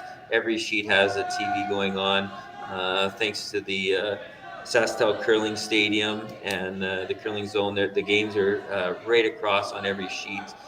So they can see the instant replays as they needed.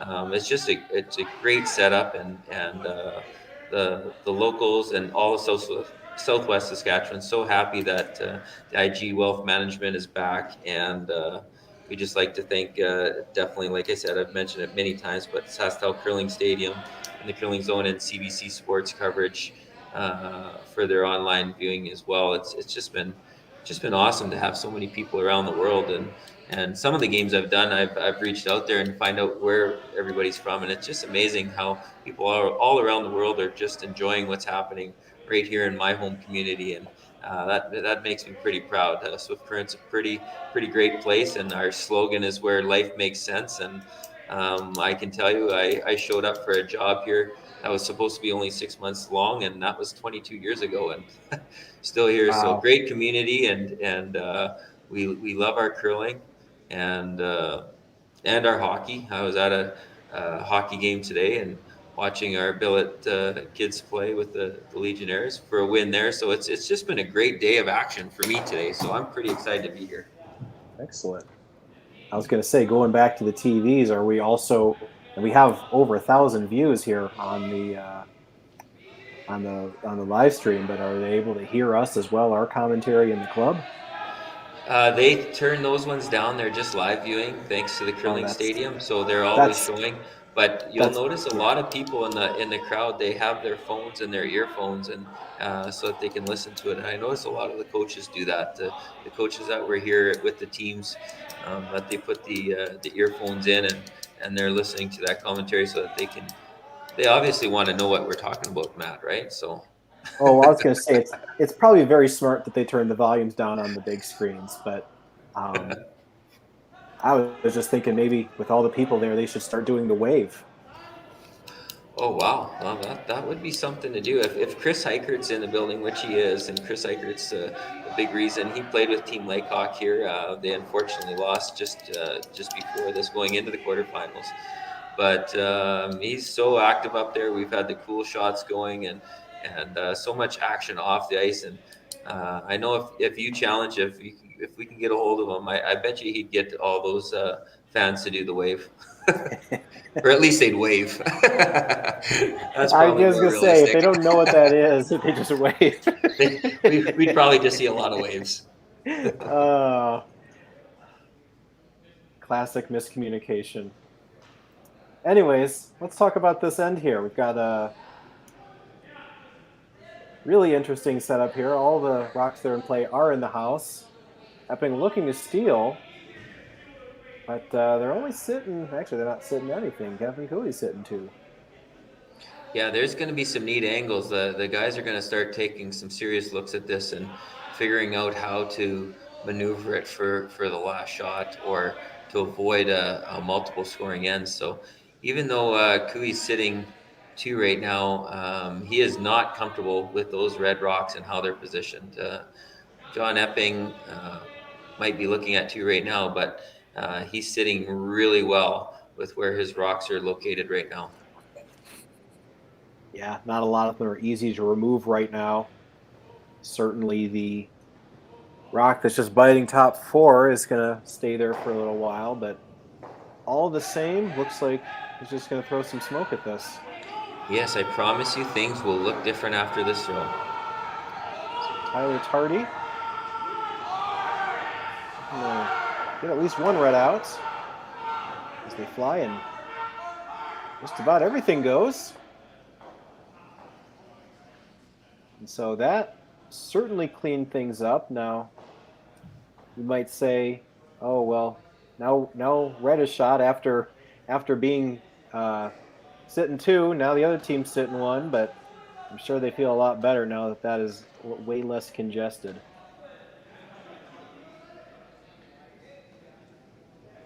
Oh, absolutely. That was a lot of rocks in a tight space.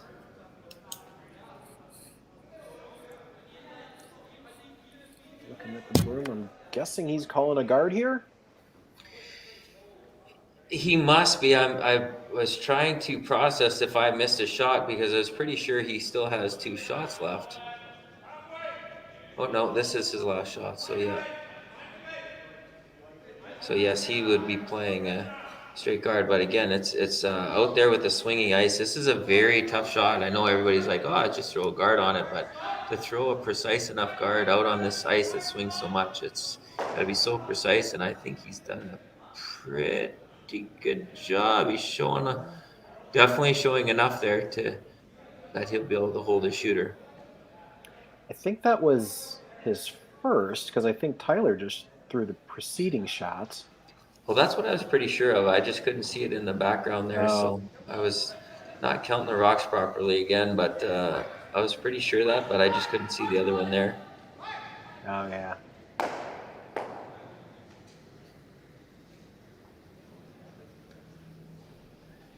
That would make a lot more sense. Otherwise, John would have just split the rings.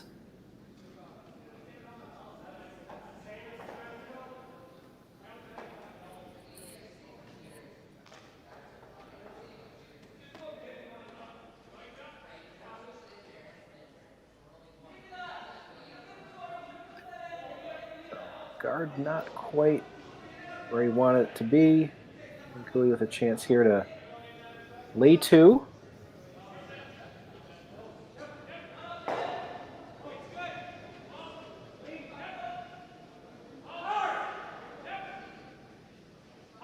Looks like he's got a nice solid shot in here. He's almost going to get up to nose on it. And he does just that.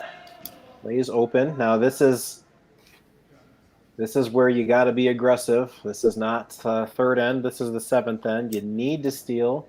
You can't give up 2. You don't want him to blank. So just try to go somewhere where he has to either throw for 1, and looks like he's going for the freeze on the back one. Yeah, this is a very tough shot there. To hide this rock is first of all, your first task is to hide the rock behind the red, but then also if you go a little too far, then it's a short angle run of his own yellow rock. So not a lot of spots either. You'd have to hide it right behind the red, right beside the top yellow one, or in the indication I think John's doing is he's going to draw down and try to get closer to that back one of the freeze. This is the critical shot of the game. John Epping needing to be shot, needing to be hidden somewhere. Sweeper's bringing this one in. Needs to be at least shot. Needs to be shot. Oh, I don't know if that is. It's under cover. It might be shot. We might need to make a play on it. Yeah, from the overhead from ours, it looks like red, but I know we've been fooled before. Can be somewhat of an optical illusion, but yeah, it looks like he's pointing at red, thinking it's red. They're going to have a really good look at this, though. Because if they don't have to make a play on it, then they would simply just draw for their second point, but... Yeah, that's again one of those little idiosyncrasies of the game is you sometimes don't know and you have to operate under assumptions. I can't think of many other sports that have that little quirk, but you have to trust what you see and make your decisions from there. Yeah, it sure looks like red is shot, but I mean, they've had a closer look. They believe it's going to be red, so they're going to come down there with enough weight to try to punch that through the hole and score their deuce. There is not a lot of room to work with, though. I know John wishes that he would have got that, a couple inches more, which would have been great, but kind of came to an abrupt stop on him there. So Kevin Cooey looking to find the hole, find enough of this red, and score a couple here, and that would give them a commanding lead in this game.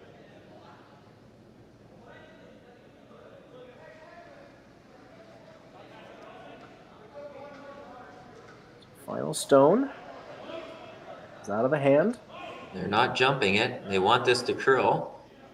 So they feel it's out there a bit. Now they're getting straight. So this is a good sign that this is right on where they want to be if they're sweeping it that way. And looks like he's done a great job and punched it through the hole. And not only that, sat for 3. So huge 3-hander, and that's handshakes. Absolutely. So final score, Team Cooey 7, Team Epping 3. Kevin Cooey will move on to play tomorrow morning against the winner of what will likely be Team Gautier against Team Kleider. Team Gautier up 7-3 in that game. That will be a rematch of the triple knockout game. But looking at this game, the score looked like it was lopsided. But Jeff, this was really, really a tight game from the first rocks. Well, absolutely. It was early handshakes, but there was nothing looking like early handshakes at any point of that game. It was a back and forth and just little mistakes on a couple different ends. Otherwise, there's big swings going either way. So a little heartbreak for Epping, and they came out a little flat and bounced back, but just didn't quite make it to the end there. Absolutely. Really good game. Please tune in tomorrow morning for the semifinal matchups and the finals here on Curling Stadium by Curling Zone. This has been the quarterfinals of the IG Wealth Management Western Showdown alongside Jeff Chambers. My name is Matt Sussman, and I do want to thank you all for watching.